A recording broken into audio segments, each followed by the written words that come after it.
ఫ్లెక్సీలు మార్చినంత సులభంగా క్యాండిడేట్లు మార్చేస్తున్నాడంటే దేశ రాజకీయాల్లో ఎప్పుడన్నా చూశారా తమ్ముళ్ళు అని మిమ్మల్ని అడుగుతున్నా. ఇది రాజకీయమా అని మిమ్మల్ని అడుగుతున్నా. ఈ రాజకీయాల్ని మీరు ఆమోదిస్తారని ప్రజలను అడుగుతున్నా. ఇలాంటి వ్యక్తులు ఇప్పుడు మాట్లాడితే 175 గెలుస్తాడంట.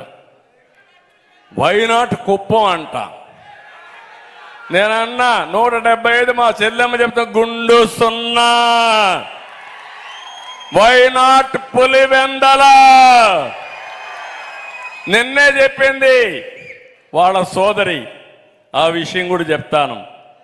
ఇలాంటివన్నీ చూస్తే జగన్ ఒక బ్లఫ్ మాస్టర్. ఇతను ప్రతి విషయంలో మోసం, దగా, తప్పుడు సమాచారం తప్ప ఎప్పుడు కూడా ఏది మాట్లాడే పరిస్థితిలో ఉండడు. మీరు ఒకసారి చూడండి, సిద్ధం మీటింగ్ అంటాడు, ప్రజలు నవ్వుకున్నా లెక్క చేయకుండా ముందుకు పోతాడు. మీటింగ్ పెడితే స్కూల్స్ అన్ని సెలవులు, అక్కడి నుంచి అన్ని బస్సులు ఈయనకే ఇవ్వాలా. 5 జిల్లాల్లో ఉండే బస్సులన్నీ ఈయనకే ఇవ్వాలి. మనం మీటింగ్ పెడితే మనం డబ్బులు కట్టినా బస్సులు ఇవ్వరు. కానీ ఈయన మీటింగ్ పెడితే మాత్రం డబ్బులు కట్టకపోయినా 5-6 జిల్లాల నుంచి బస్సులన్నీ సేకరించి ఊడిగం చేస్తున్నారు ఆర్టీసీ. కబద్దార్, జాగ్రత్తగా ఉండండి. ఎందుకు ఇవ్వలేదో రేపు నువ్వు ఎక్స్ప్లెనేషన్ నాకు ఇచ్చే పరిస్థితిలో వస్తావు. 2 నెలలే, 40 రోజులే టైం. ఆ తర్వాత చెప్తా మీ కథ. అందరికీ చట్టం అందరికీ ఒకటే.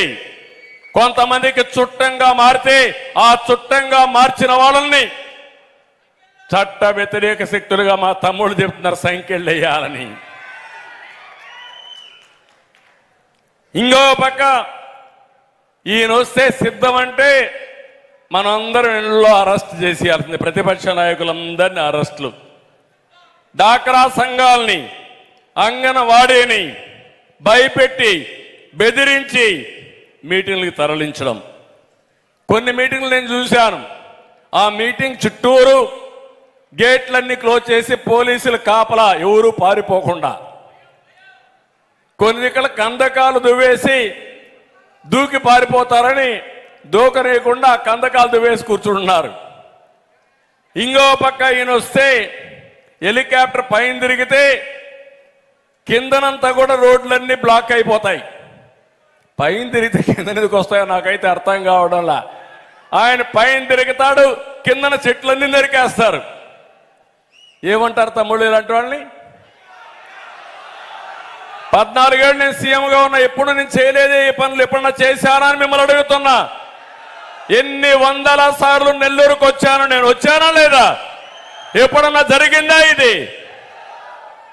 ఎక్కడికి పోతున్నాడో మనకే అర్థం కావడంలా. మొన్నే మీరు చూస్తే ఊరికొక సైకోను తయారు చేశారు. వాళ్ళకు గంజాయి ఇవ్వడం మొదలు పెట్టారు. ఇంకా గంజాయి ఇస్తే ఎట్లుంటాడో ఆ సైకో మీకే అర్థమవుతుంది. మొన్ననే పాపం మంత్రి సోమిరెడ్డి చంద్రమోహన్ రెడ్డి పైన మనుబోలు మండలంలో ఏకంగా గడ్డపారతో దాడి చేశారు ఆయన పైన. అంటే నాకు అనిపిస్తుంది వీళ్ళు ఏమనుకుంటున్నారు? మీ విచ్చలవిడితనం, మీ విధ్వంసం, మీ యొక్క అహంభావం.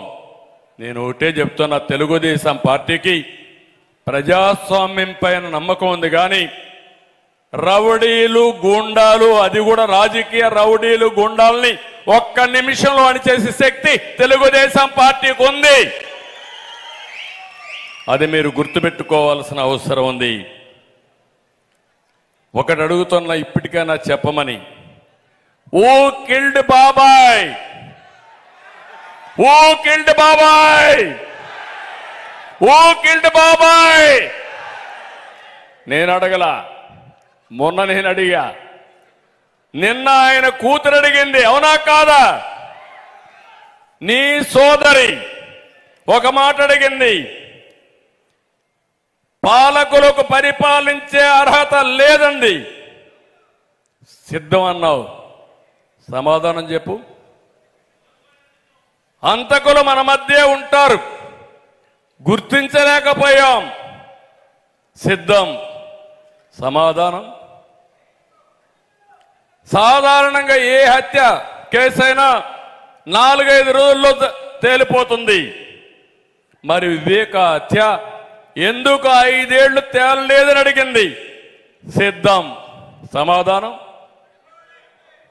అందుకే నేను అంటున్నా, సిద్ధం సిద్ధం అని అరుస్తున్నావు కదా, బాబాయ్ హత్యపై సమాధానం చెప్పడానికి సిద్ధమా అని సవాలు విసురుతున్నా.